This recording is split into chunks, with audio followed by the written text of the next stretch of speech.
Welcome in to episode 27 of our Let's Play Humankind series at top difficulty. We're at Humankind difficulty, and we have just, as of the last moment of the previous episode, moved up to the contemporary era, the final era of the game. It is turn 225, and we will be seeing how fast we can approach our endgame condition today, and exactly what is going to entail to get there as quickly as possible. There are a lot of decisions to make today as we enter the contemporary era, so we'll take a look at what that's going to look like. We are playing as the Cubans. It's my first time playing as the Cubans. I'm very excited to see how the impressive pharmaceuticals work.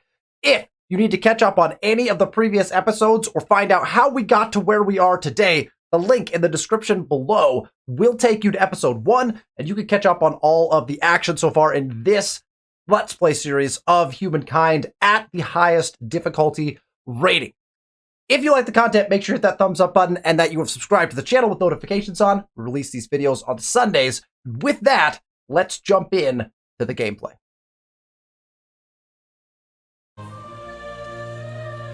Here we are in our capital city of Anug.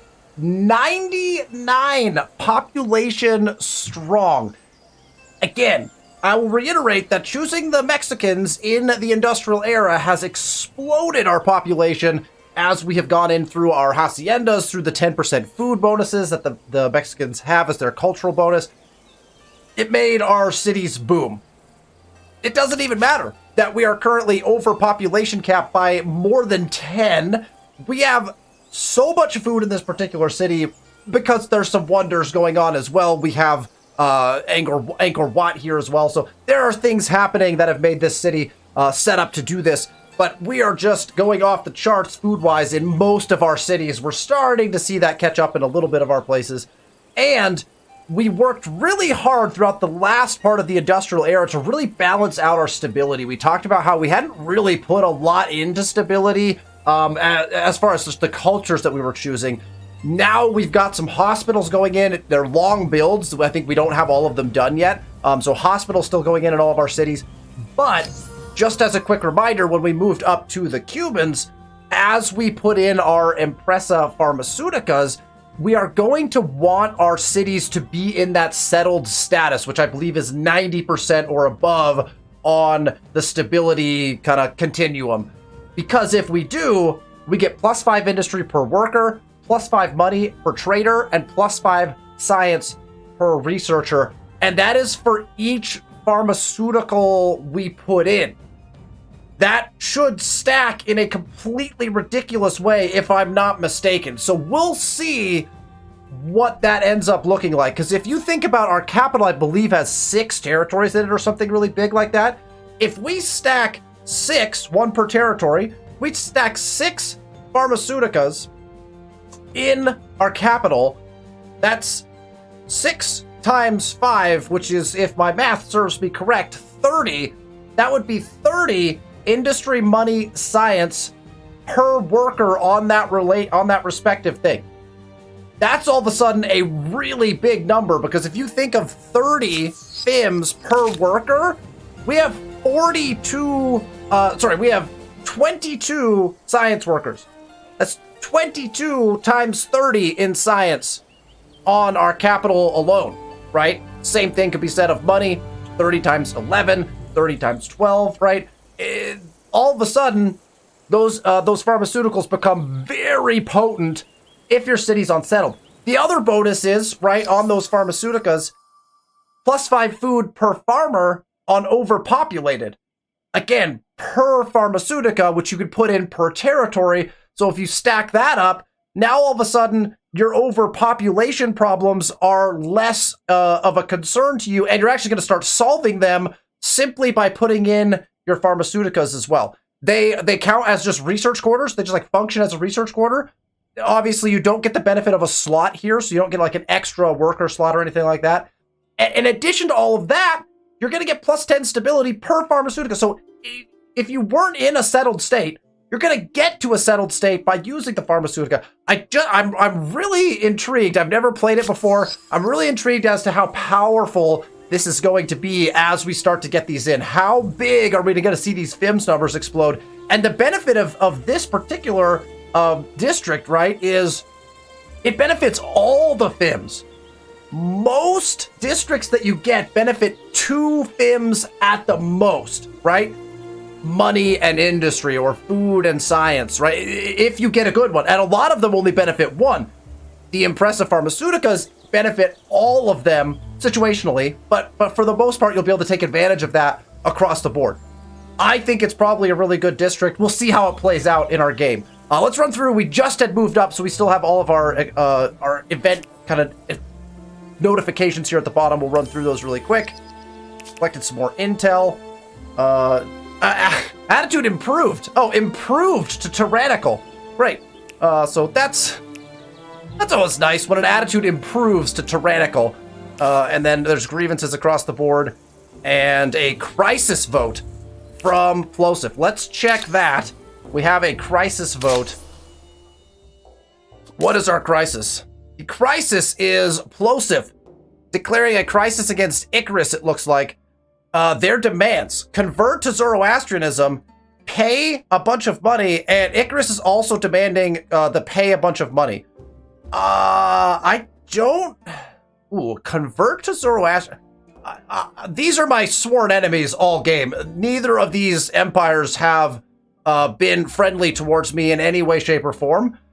I don't want to support either of them in particular, but I don't think my vote would swing this. Oh, it definitely would. I have 1,700 sway, so I could flip this in support of Icarus and keep Zoro. Let's do a quick check on Zoroastrianism. So my religion of madness has spread far and wide.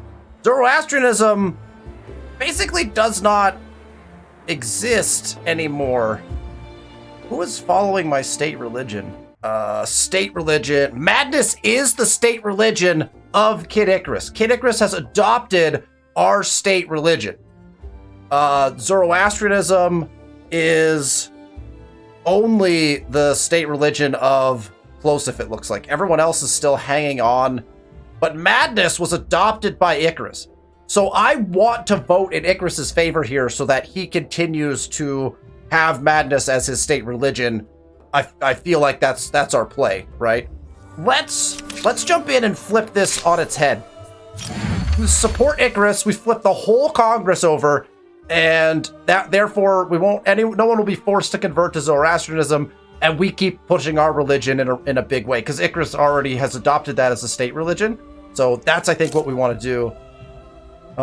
We have successfully... I don't remember what we did exactly, and I probably need to look back at some of the VODs to figure out, like, the episodes. What did we do? Remember, we were way over here, and we had made it over to the 100% war score side. We have swung ourselves way back on the other side, and that has really helped alleviate some of the tension, essentially, of getting towards this 100% war score thing, which, again, I've talked about is essentially broken. Which I don't like. Plus science on territories per following. Oh, we're about to lose a bunch of science. That's unfortunate. But that's fine, because we want to stay in these middle sections. I don't like the endpoints. The endpoints on the social one here, where it says, if you're full on the science side, if the world moves full on the science side, technology served by at least half the world's empires will be provided to all the empires without them. This one is okay. I don't mind this. However, it does not in any way benefit the people that are that have high science, right? You'd rather sit right here at +2 science on research quarter. This is where you want it to sit because you're going to get big benefits from that. And if you have a strong religion like ours, +3 science per city or outpost on territories following your state religion also gets you some nice science. The far side, again, technologies discovered by an empire with a state religion will be automatically provided to other empires that share its state religion. This can be interestingly game affecting because what happens is if you are neck and neck with somebody for like lead and fame and they adopt your state religion, but you have a tech advantage on them, you're just researching techs for them at this point. And so it really does, some interesting things can happen on the social axis, especially towards the end of the game. I like to sit in the middle here. Somewhere in the middle usually works out as like a good benefit. So this is fine. Although it looks like we're gonna go down to no effect. which is kind of a bummer. So we'd like to be over here or over here if we can be. Oftentimes, that's going to get us kind of the best bang for our buck. But we're kind of moving in kind of weird directions here, so we'll see how that all shakes out on that particular standpoint. I'm fine with whatever pops up there, to be honest. I still haven't kind of figured out how that one works. Let's do a couple of things on this first turn in the contemporary era. The first thing we need to do is actually change our science. So right now, we're researching urban planning. I have no problem with urban planning. If you have a lot of garrisons in, urban planning gets you access to the police force, which can be very effective if you need to increase your stability or your detection rating. Gets you a city cap if you need it. And if you're building commons quarters, which I never do, then you get a reduced cost on building those. However, we just moved up and have access to the contemporary era technologies. Our endgame condition sits here at rocket science, which allows us, as soon as you research the space station, as soon as you research rocket science, you can progress to building your endgame states. So there's, I think, 3 or 4 even projects that you have to go through to get the space station, to get the Mars project, basically, like off the ground and completed in order to get the endgame condition for the space race. So we want the access to this as quickly as possible.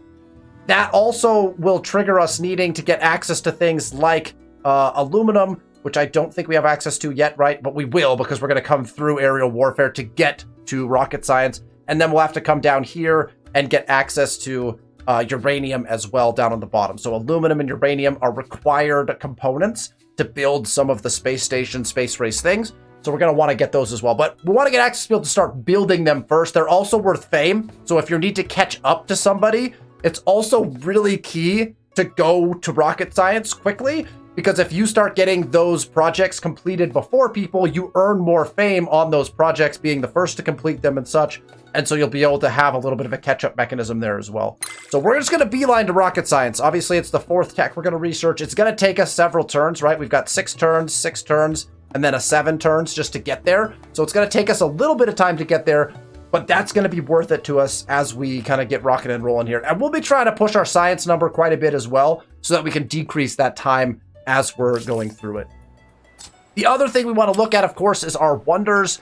Do we have any wonders that didn't get claimed? No, the wonders all got claimed up. There was a couple wonders that were still sitting unclaimed in previous eras, but those have now all been claimed. So we have 6 wonders to choose from here in the final era. We have Christ the Redeemer, which gives you essentially just a bunch of adjacency bonuses that are kind of standard for a holy site, basically, right? Because it counts as a holy site. And then we also get on all cities plus 10% food, money, and industry. That's pretty nice, because there's no qualifications, no quid pro quo, nothing. You just get 10% food, money, and industry on each of your cities. That's really nice. It's just a solid build, because there's nothing that has a stipulation on it. The Empire State Building is also nice, plus 15 money per adjacent market quarter. So if you surround it with market quarters, you can get some nice benefits out of that. And 20% money generated from ongoing trade in all cities. Again, you can boost your money by a substantial amount here. It depends on your trade. Keep in mind, we are not trading very much in this game. We've talked about it a couple times before, but our relationships with some of the bigger world powers have been negative for the entirety of the game, essentially. And so we don't have a lot of trade routes. If you have a good relationship with most people in the game, the Empire State Building becomes very potent, because you probably have a ton of trade going on, and 20% ends up being a really big gain. So the Empire State Building can be good, but again, little situational, how much trade you have going on. Even if you have just minimal trade going on, it's still going to net you some pretty decent money. But I'd be leaning towards a 10% boost across the board rather than this every time, probably. Arcana Stadium is really interesting because it has an event, basically, that takes place, I think it's like every 10 turns or so. I can't remember what the turn is on that. But a fitting stage is basically what procs. And you can choose to do an event over those next set number of turns that either gives you benefit to money, benefit to influence, or benefit to stability. So there's some nice flexibility to kind of maneuver around what might be happening in your game at the time with Marcana Stadium. Is it really awesome? I would argue that it's not one of the better ones. But if you're looking for that flexibility, it could be a good build for you as well. Also gets +8 influence per adjacent commons quarter. So again, you kind of see like, it's kind of a commons quarter based thing. I don't build a lot of commons quarters. In fact, I really never do. And so, again, could it be useful? Absolutely. And it gives you a little bit of flexibility that basically no other wonder gets you. The Congress of Humankind headquarters. Again, this was added when they added like diplomacy and the diplomatic affinity and those cultures. It gets you 5% international sway per adjacent embassy, which I don't know how you'd end up with multiple embassies beside it, unless your neighbor and you put an embassy together. I'm not really sure how that would work.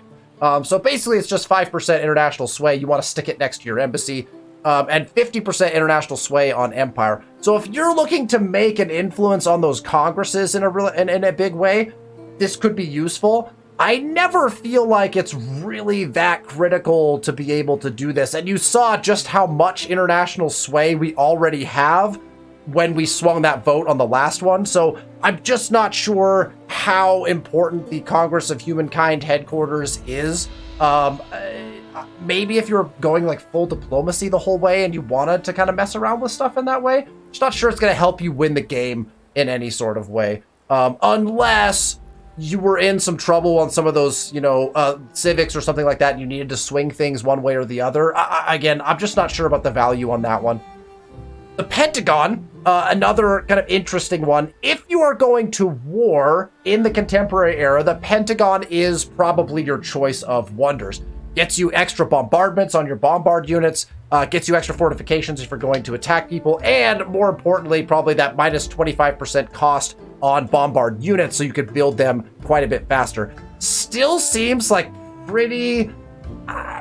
even though you get the extra bombard, that's pretty powerful, I guess, the minus 25% cost, but for a wonder, it feels a little lackluster, in my opinion. I don't think I've ever built the Pentagon. I typically don't go to war, especially in the contemporary era, if I can help it. So I'm just not sure that how worthwhile it is. If you're trying to conquer the entire planet and you're making that push in the contemporary era, I think probably those extra bombardments would be really helpful. But outside of that, I don't see a huge benefit to building the Pentagon. The Sydney Opera House is another very nice one. On Settled City, this probably resonates very well with us playing the Cubans and having other benefits to being settled cities. Plus 10% food, 10% money, 10% industry, and 10% science. So you'll notice some similarities between Sydney Opera House and Christ the Redeemer. Christ the Redeemer is on all cities, 10% food, money, industry, right? No stipulations.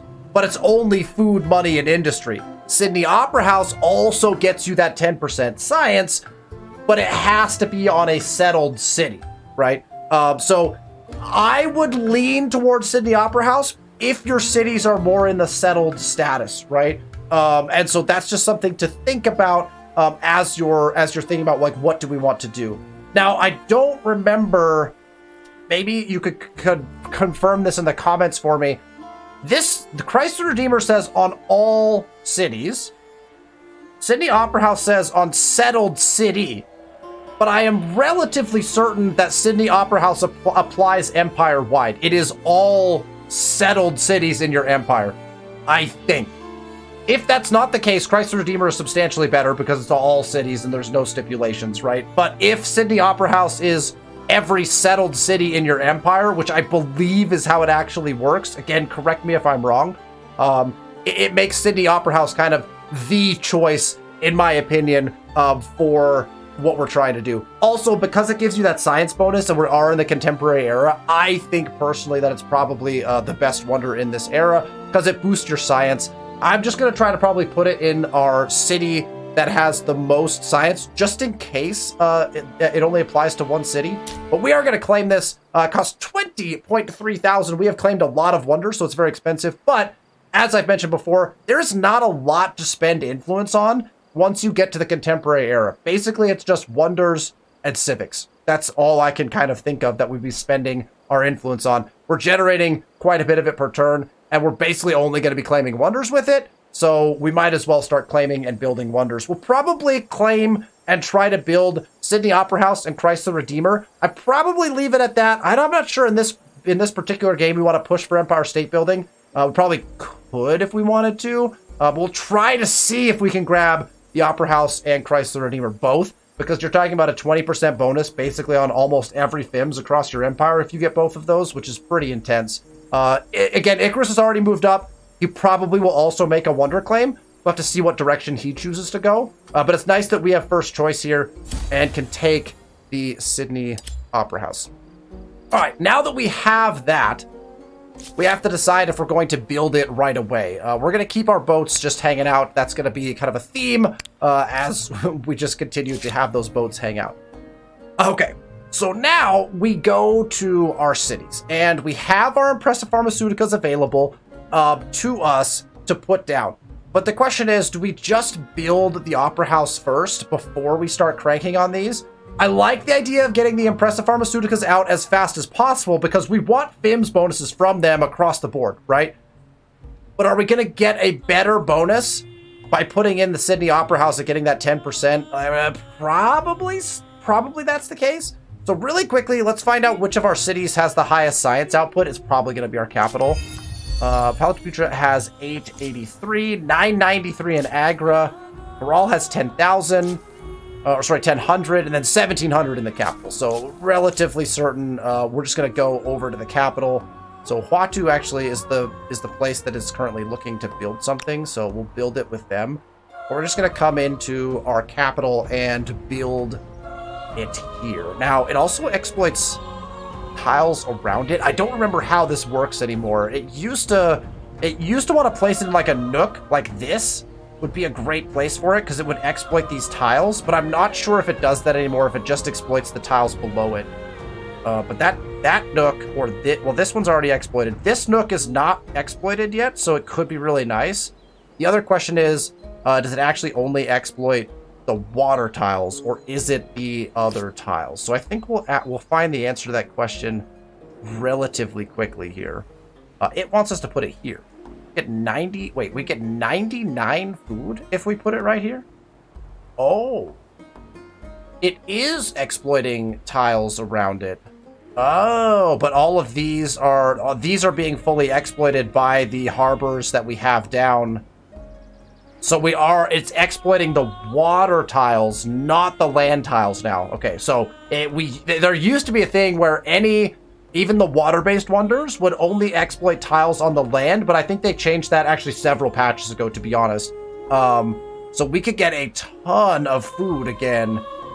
99 seems like a really great thing to do. I don't mind having it coming off this cliff. That's going to look cool. We got Great Barrier Reef over here. Those two things go together quite nicely, actually. So I think we'll just put it right here.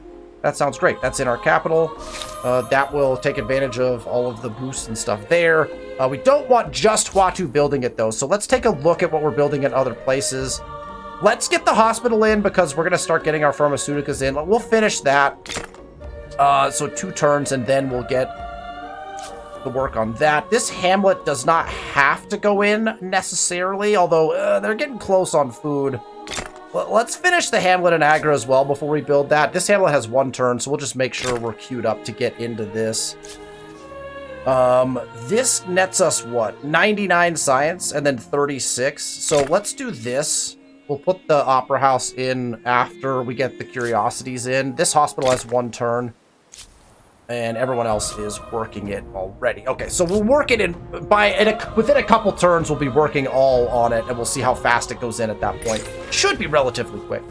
Fever season. An unusual wave of sickness has broken out in an overcrowded metropolis of Agra. The origin of the illness is unknown. Some speculate it could be related to smog or pollution, while others say it could be something more dangerous, or could it just be a spike in the flu? In any case, the more elderly are filling the city's hospital wards. Do you institute quarantine measures now or wait for a longer?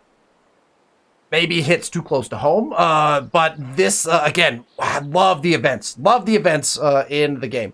We can quarantine. That gets us science, keeps us on the science side of things, gets us science investing. Costs quite a bit of money, though. We're going to lose 30 money per turn. We're getting 35. Again, at this point in the game, numbers like this, do they matter? Yeah, I mean, we're making 1,000 plus in each of these, right? So it bumps us up and down a little bit. So it's not like too intense. We're actually probably more concerned about where it pushes us on the axes than we are about the actual results. But we still, little boosts are nice.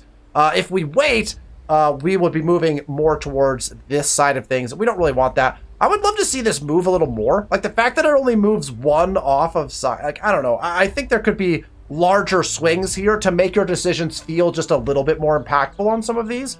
That's my personal opinion on the events. Bigger, higher costs to get good things and bigger swings to make different decisions, I think would be kind of interesting to make the events feel a little bit more impactful, particularly late game. Early game events seem very impactful. Late game, they kind of fall off a little bit, so I wouldn't mind a few changes to those. We're going to quarantine, push us towards the science part of things, and that will take us to our end turn, our first turn end in the contemporary era. Let's quickly check what we're going for here. Why is that? He only has one thing to trade me now? That's possible. He's lost a lot. Feeling protective. I don't know why we would have anyone feeling protective of us. That feels strange. Let's renounce that. How you doing, friend? And then we've bought everything we can here. I believe we have for Burley as well. Everything is purchased. We could propose a science exchange again. I have a proposition for you. Declined yet again. I think you'll like it. We'll renounce that. I can see. Your empire is an enigma. Making demands? Excuse me? I don't appreciate that very much. Tyrannical. We still might end up in a war in this game. It should be interesting. He's got armies just kind of floating around. That's nowhere near me, right? Because he was at war with Icarus over there. But there are armies around. We have cash on hand, or we're building up cash on hand to be able to deal with that as well, right? We also have the cultural blitz ability. Do we need to use this right now? Probably not. We could, I guess. I mean, it only costs us some gold. I just don't. Cultural blitz doesn't make a really good ability late game here. Even if we click on it and find out, like, we get 2,000. We're switching basically 1,600 gold for 2,000 influence. But again, don't really have a need for influence. We could swing like one of our like over here. We could use it to try to swing, like culturally swing something back towards us instead of Icarus. That might be like a valuable thing possibly to do. I'm not even sure though, to be honest. It seems like we're already kind of heading in that direction. We're kind of passing Icarus anyway. So we could help that swing, but just not that important. So I don't think we'll probably end up using it. Now, I've said this before, but early game, in the first couple eras, the Aesthete cultural ability is game-changingly good if you can get an Aesthete culture. Again, mid to late game, probably not so much. But early game, exchanging gold for influence, absolutely massive. And the conversion is actually really nice too. You spend very little gold to get a lot of influence.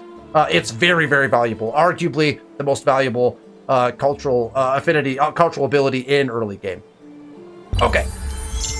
And we're rolling. And we've switched already over. And now 6 turns. All the way down to 6 turns. And somebody's probably helping us build it as well. The AI tends to have a kind of an affinity towards pushing for that.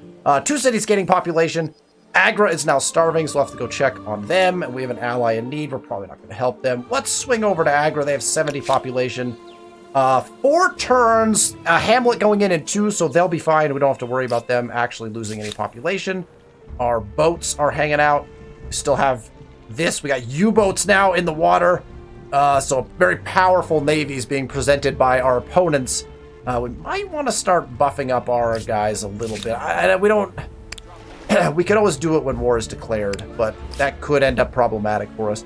And then we're just ready to end turn. We should also check our star situation, probably.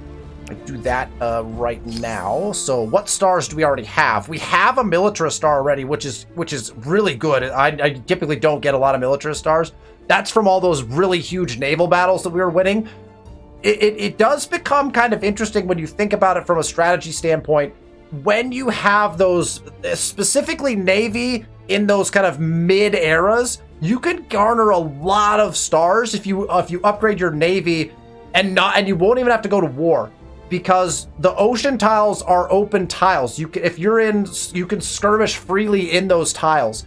And so you don't have to go to war in order to gain a pretty high amount of military stars, which can be very advantageous. I mean, we already gained a military star in the final era just by having killed so many boats in the industrial era, right? Which is kind of nice. Grain stars were already gotten, and we already started on builder stars as well. So, and again, as many stars as we can collect, we will. But really, we're just cruising towards that end game condition. You can see how far ahead we are. We have 19,000 fame. The nearest person behind us is Icarus at 15,800, and he just lost 2 consecutive wars. The landscape of this game changed dramatically when Icarus started losing wars. He was ahead of us for most of the game.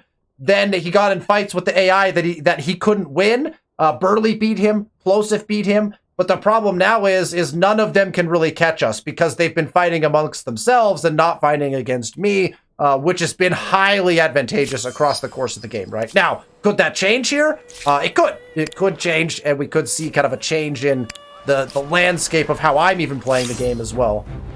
This envoy is being attacked by Plosif, and I cannot retreat because we are being ambushed by an army. He's just gonna... I think we get one tapped here, but... Yeah, all right. We just got some. All right, well, there you go. Probably should have auto-resolved, I guess, to be honest. I don't know. Oh, we got, let's see. Oh, we got aluminum and oil we have now uncovered, which I forgot to check. Oh, we got everything uncovered. Okay, so we have some uranium. 1 axis. That sucks. Cool, okay. Fine, we'll deal with it. Let's check our resources. 1 access to uranium. I would love that number to be substantially higher than that. So that's 1 axis on uranium and 3 aluminum. So that's nice. We have 3 on this aluminum deposit. So that's at least a decent number. 3 is okay. 1 is really bad. But we have access to aluminum. We have access to uranium. So we have, as long as we have access to it, we could potentially do something with that, right? Even if it takes us forever to build it. So that's good there. Let's swing over here, find our other... there's one up here. Okay, here's another, just 1 uranium. Okay, so we have another access to a single uranium. Not seeing any oil, which is possibly problematic if we have none. There's 3 more aluminum and another single uranium. Maybe uranium only comes in single extractors. I don't know if that's the case. So we have 3 uranium, we have 6 aluminum, and a large potential looming problem in that I see no oil in our entire empire. That will limit us in some probably really big ways. And now that we know that, can we acquire oil from anywhere else? Who has oil? Burley has oil and is exploiting it. So we should... Is he? No. Yeah, he does. It looks like he's exploiting it. Oh, no, he's not, because it'll have the gold, right? So he has access to oil, but he is not exploiting it. So we may want to... When Burley moves up, he's got all the oil. Look at how much oil he has. But he's got oil here, here, here. So all the oil is centralized around Burley's territory, it appears. At least the stuff that we'll have access to anyway. Just kind of scanning through. Plosif does have oil. So we will have to find oil somehow. That might be kind of painful, to be honest. Paul's getting popped. There's urban plan. Wait, why did we just research urban planning? Did we need urban planning to get to where we needed to go? Did it not switch us from urban planning? Oh, I forgot to unclick it. Ah, bummer. I forgot to unclick urban planning. I just clicked over here afterwards, and so we still researched it. It's fine. So we lost 2 turns, basically, of research or whatever. It is kind of painful, but what are you going to do? All right, we're collecting some more leverage. That's good. Paltaputra now is having potential starvation problems. So let's go check on them. 1 turn, and they are going to lose population. We could buy out an Impressa Pharmaceutica, which will get us +5 food on farmer per overpopulated, and we are overpopulated by a substantial amount. Only costs 8,000 for that. The other thing we could do is just buy a unit, right? But let's spend 8,000 on a Pharmaceutica. I'd like to get one in just to see what it's like. This way we'll just instantly get it in and see what our results are. My assumption is we're going to put this next to a research quarter somewhere. So there are your base bonuses. So again, the fascinating part about this is it looks like this is a garbage district, right? And we talked about that with the haciendas as well. 9 science at this point in the game, completely not worth it. But this is only telling you what the exploits are. It is not telling you what any of the other text does for you. So I wish I could pull up. We have Palace of Future up. So let's just look at this, right? We're at minus 28 food in Pataluputra. We're at 566 industry, 736 money, and 888 science. Probably the easiest ones to remember are probably the minus 28 and the 888. So, let's take a look at what happens when we put just one pharmaceutica in this city. We're going to buy this pharmaceutica, minus 28 and 888 on the science is what we've got. We're going to put it up here. And we're going to go from minus 88 to 136 surplus, from 888 to 1000 science. And so those numbers are enormous. On one single Impressa Pharmaceutica, we're pushing over over 100 science. That's 100 science, which is going to result in approximately a similar amount, right? But divided into like half of that, so probably 50 money. So if we were to take that, if we were to go with 100, let's say we gained 100 science on our 15 workers, right? Because it's base per worker. So 100 science, then we've got half of that basically in money. So 100 science, 50 money, another 50 industry, and then the food went up by an amazing amount because of the amount that we have overpopulated, right? So you're talking with one Impressive Pharmaceutica, 100 science, 50 money, 50 industry, and some exorbitant amount of food because the overpopulation, that number went through the roof on overpopulated, right? I mean, the food value was really big. Those numbers, I don't know if there's a district. I don't personally know of a district that's going to find you that scale of numbers across the board in the game. Possibly. If you think there's another district that has numbers like that, 100 science, 50 money, 50 industry, and some, I don't know, a large amount of food, like across the board, that is a very, very impressive district. Not to mention that it also gave us the stability, the plus 10 stability. That is very potent.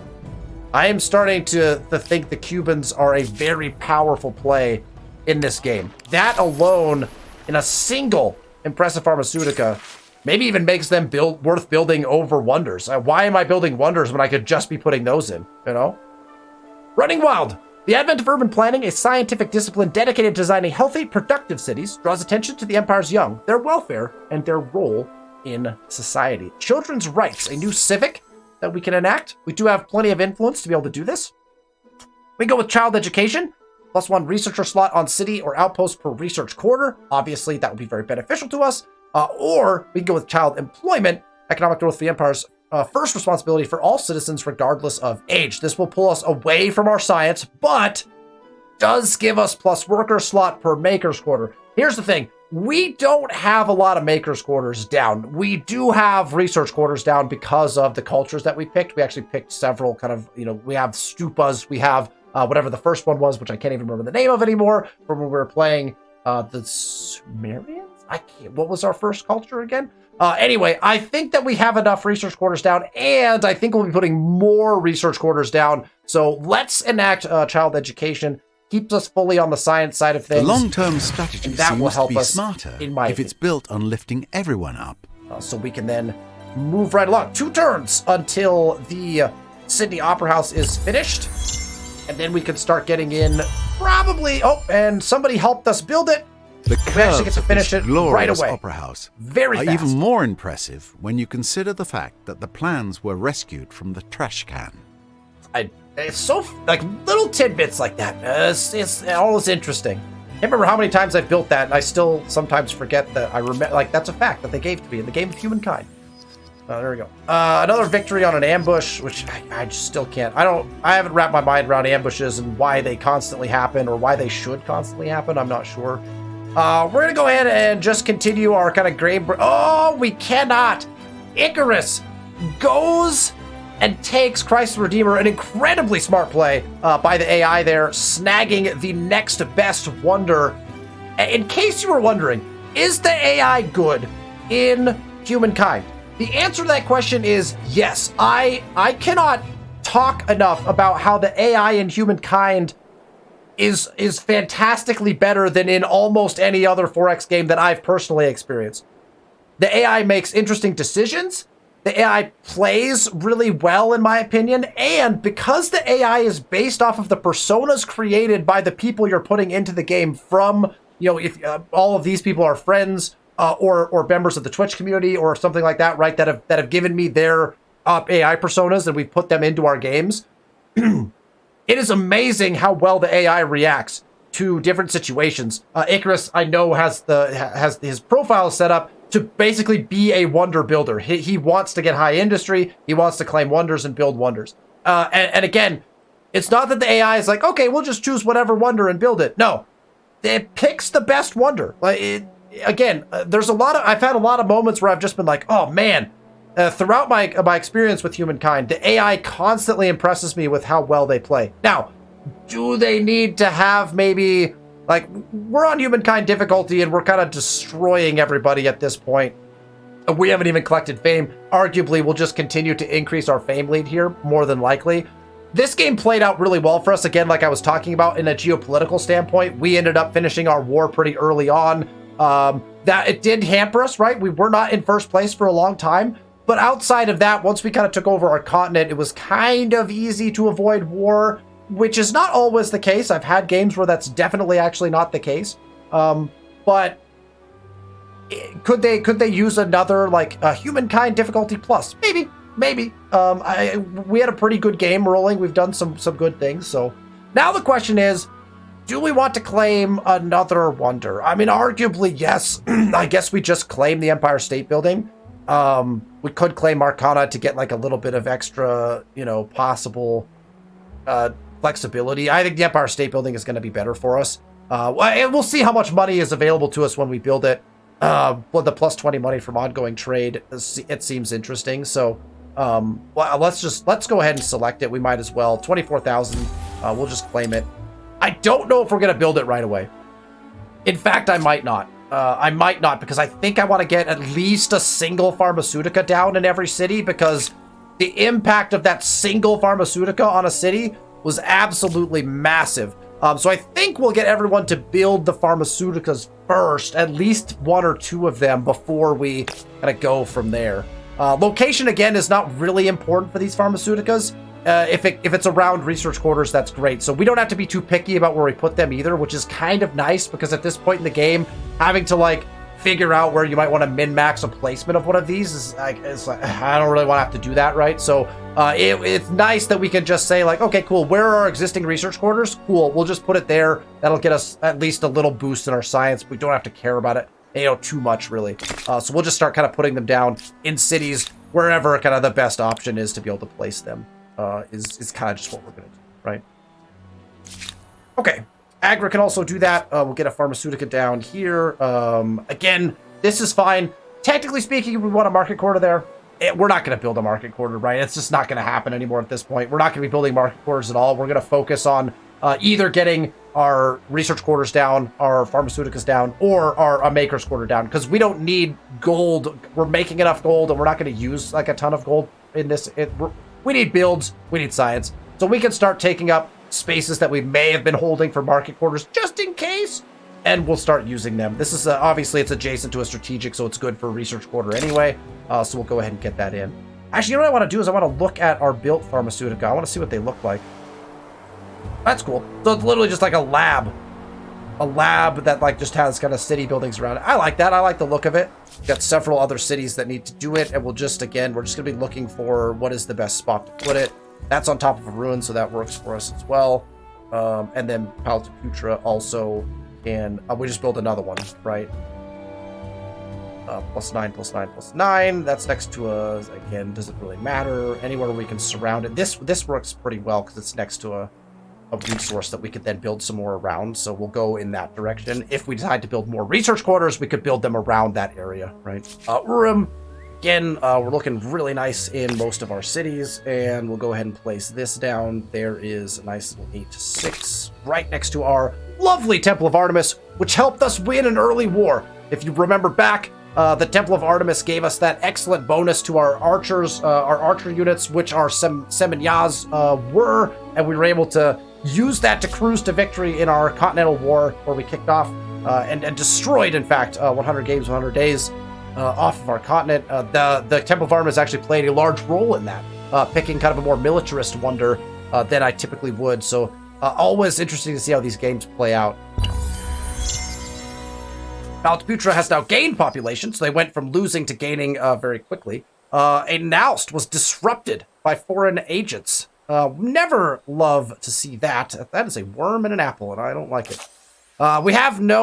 There's one thing that we haven't done too much, right, is we have not put in a lot of garrisons. And so garrisons give you a lot of detection and sightline capabilities. Without garrisons, you do start to usually have a lot of trouble with spies and prowlers and other units in your land disrupting different things. So if we go actually to if we do the view, it will take us over to our Naust. So you can see our Naust is non-functioning, right? We're not getting any of the none of the FIMS bonuses from this, right? So it actually is pretty debilitating if you have a lot of people putting spies into your land and disrupting your districts. It's painful. This Naust was probably generating some hundreds amounts of food or something like that. And so Huatu is now doesn't have any of the bonuses of that until this ends. And it's 5 turns, which is it's a decent chunk of time that you're losing accessibility to that. So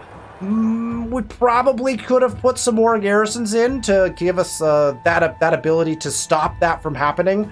So it's something to think about in your games if you struggle with this, which we will the rest of this game. We will see this pop up probably quite a bit, especially since we're winning. That might be something to think about is, did you not build enough garrisons, right? Because you don't have that detection capability of units disrupting your land. If you do, what happens, and I did a full garrison strat that I don't think I've published a review on that yet, but when I do post this Let's Play series, you'll see that when you have a lot of garrisons, you actually will just destroy the units that are trying to do that quite a bit of the time. If you're like garrison heavy and you have really high detection capabilities, you'll actually get like wins through that and eliminate people's units that are trying to do those things, which can then be pretty powerful because you're actually costing them population and production time and all of that stuff that they spent on those units, which again we're just going to struggle with because we don't have any garrisons down, at least not a ton of garrisons down in very many of our territories. Should probably keep an eye on like what's going on. Like Plosiv's got steam frigates and army. Ooh, Plosiv's got line infantry armies floating out in the water now. All right. So yeah, we gotta start keeping an eye on that. He feels tyrannical towards us, so I mean that could be problematic. Should we start building walls at this point? In the comments, you'll tell me yes. Will I do it? Maybe. Maybe not. I'm just like what now? I'm like, oh boy. He's like, look at where he's going. Where are you going? Is he at war with Burley? What's happening right here? Did he just declare war on Burley? Doesn't say anywhere. So he's got enough. Plosiv has enough treaties with Burley that he has open borders with Burley. That or he's just prepping to invade me. There are 2 large armies with heavy machine guns potentially just outside my borders right now. We have some boats. I'm like debating if I need to buy a boat and go run an attack on these units. These boats we could probably beat, even with all these guys here. But we have reinforcing boats with U-boats. Oh man, it's gonna get dicey. It's gonna get dicey. Civics Osmosis. We have a Civics Osmosis plus 20% war increasing on when winning on Imperialist. We're just gonna enact this. I'm not gonna take any of the. I don't care about that one either way. Works for me. These guys are gonna hang out.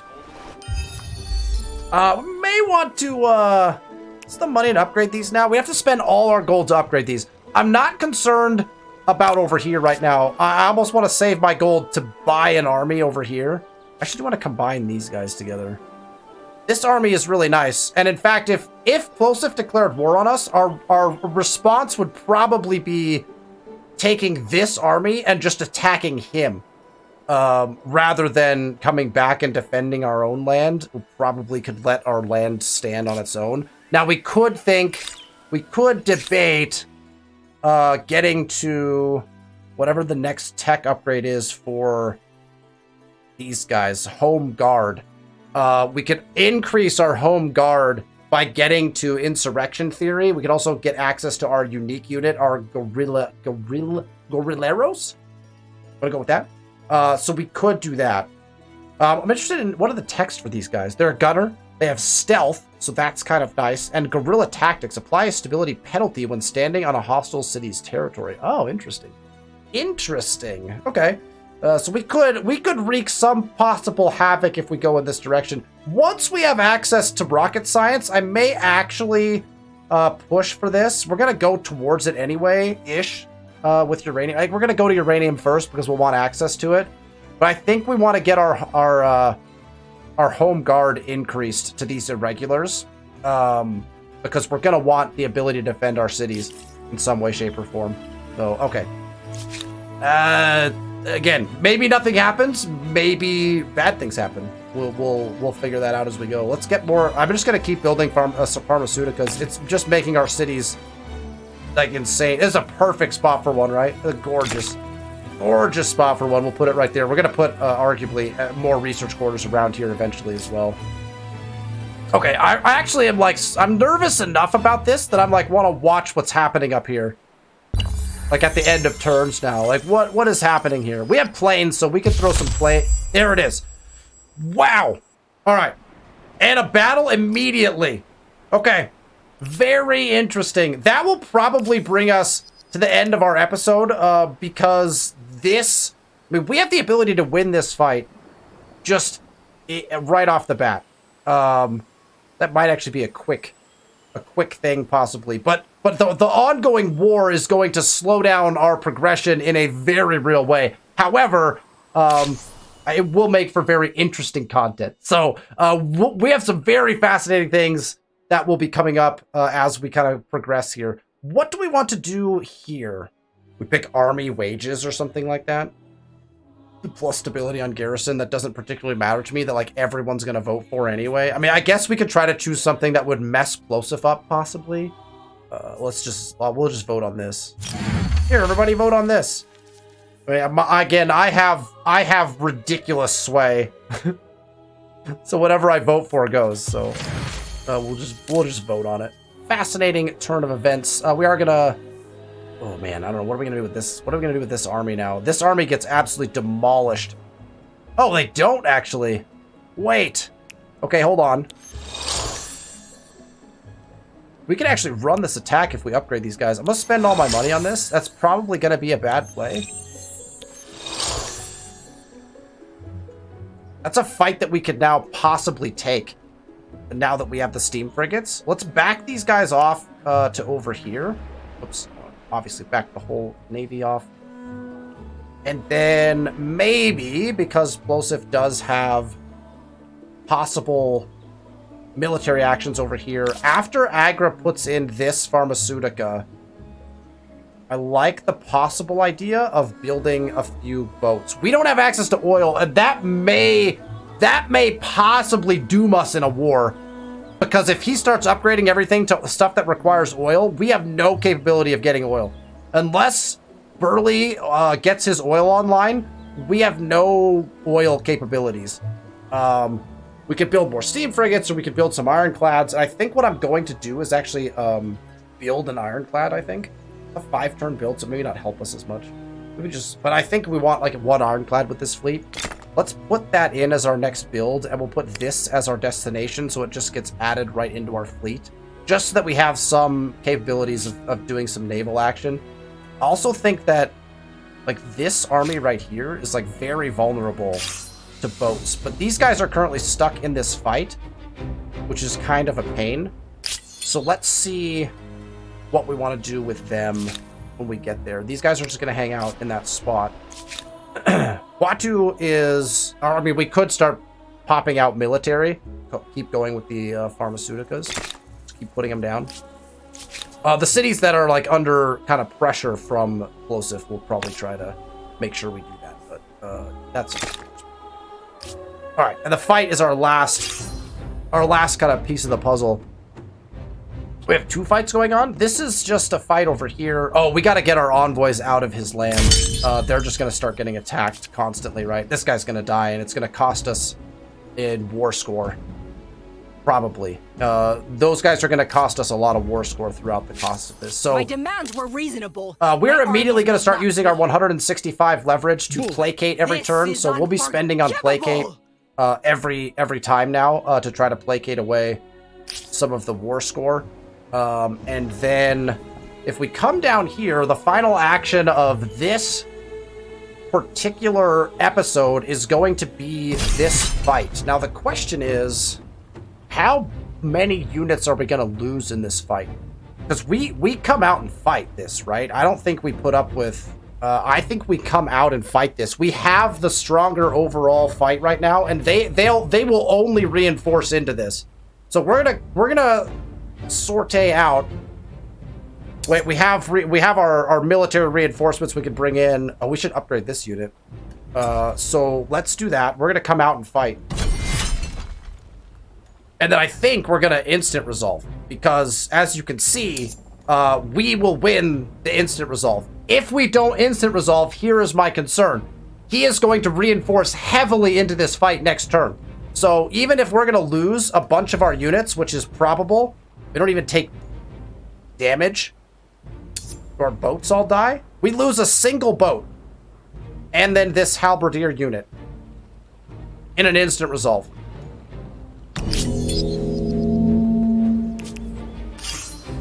Wait, what are these guys doing? Is he gonna come in and attack again? Fascinating. We gained a ton of war support. He lost a bunch. We lost 2 units. He lost a whole army and a navy. So that's nice. And Urim is going to switch to producing some military now. We're going to go ahead and... do we jump on... Probably want to jump on more boats, possibly. We lost a boat. So I can see us actually buying out a boat. We could get another steam frigate in the water right away. But I think I'm going to do that. Buy another steam frigate. I'm going to buy in a steam frigate, and then we're going to put into the queue... for defensive purposes. I'm wondering if we put in like some soldateras, maybe a dragoon or a cuirassier. Building up our navy seems like a really potent thing to do. I think we'll just build another steam frigate. Just straight up build a steam frigate. I'm gonna do that before the pharmaceutica. Let's get the pharmaceutica in just for the sake of it. So we'll start producing some military, and then I'm gonna take this army. Let's move them first. We need to upgrade them, obviously, but let's get them over here. Oops. I'm gonna grab all of them.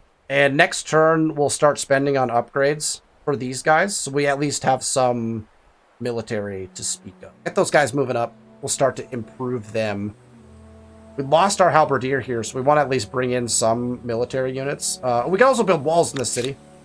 I can probably buy out the basic walls. Where's our, the most basic form of walls only costs 2,000, and we get extra fortifications. So maybe we want to do that. Although that doesn't allow us to upgrade these units on the next turn. Is 15 fortification worth it? Probably, because we have none right now. We'll buy in some basic walls for Urim. Those didn't even show up on the thing, but okay. All right, that is where we will leave it for this episode. If you would like to catch more of this content, make sure you're subscribed to the channel. The next episode should be very interesting. The war that we have been kind of dreading and definitely actually not preparing for a very long time has broken out. Very first couple of turns in the contemporary era, and Plosive was like, nah, let's do this. And so we threw down. A big fight has already occurred. We were able to instant resolve and win a battle in Urim, but there is a lot of military units that Plosive has floating around. Should make for some very interesting finishing turns, as we were just kind of cruising there for a little while, and now we have some big decisions to make and some potential issues to deal with as Plosive's armies bear down on us. Thank you so much for watching the episode. I appreciate each and every one of you. If, again, if you like the content, hit that thumbs up button. I will see you next week for more Humankind content.